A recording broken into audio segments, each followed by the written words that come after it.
Besimtarët musliman të Pogradecit mbushën që në agim xhaminë e Bubeker për të falur namazin e Fitër Bajramit, momentit më festiv të kalendarit islam, që shënon për mbylljen e muajit të madhërueshëm të Ramazanit. Ceremonia nisi në orën 6 të mëngjesit me hapjen e programit fetar, ku u lexuan pjesë nga Kurani.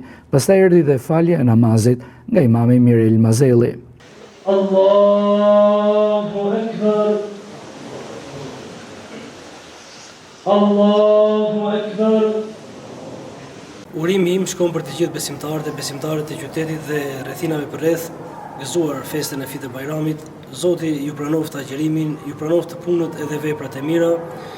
Qofshin të gjitha ditët e vitit dhe jetës tuaj Bajram si kjo ditë që ne po gëzojmë dhe po festojmë sot. Dhe mesazhi im në këtë ditë të festës është një mesazh ku i drejtojmë të gjithë atyre të cilët Zoti i ka begatuar me mirësi, të shtrinë pa mirësinë, bujarinë për stresat të cilët janë në nevojë.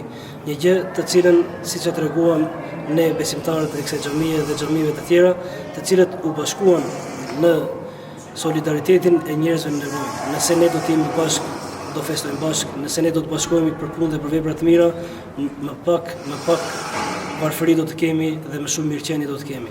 Mesazhi tjetër im në këtë ditë është i forcojmë fort lidhjet farefisnore, lidhjet me njerëzit të cilët neve na rrethojnë, të rregullojmë raportet tona me njerëzit, sepse kjo është festa.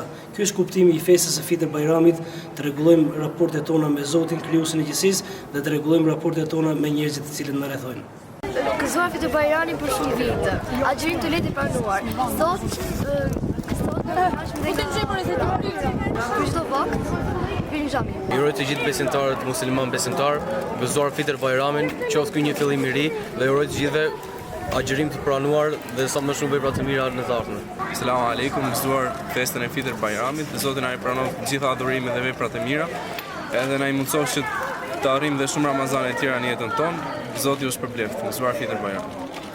Pas faljes, besimtarët janë kthyer në familjet e tyre për të vijuar me ritualin e festës, që përfshin urimet, vizitat tek të afërmit, shtrimin e drekës së Bajramit, ku nuk mungojnë gatimet tradicionale, por edhe ëmbëlsirat festive.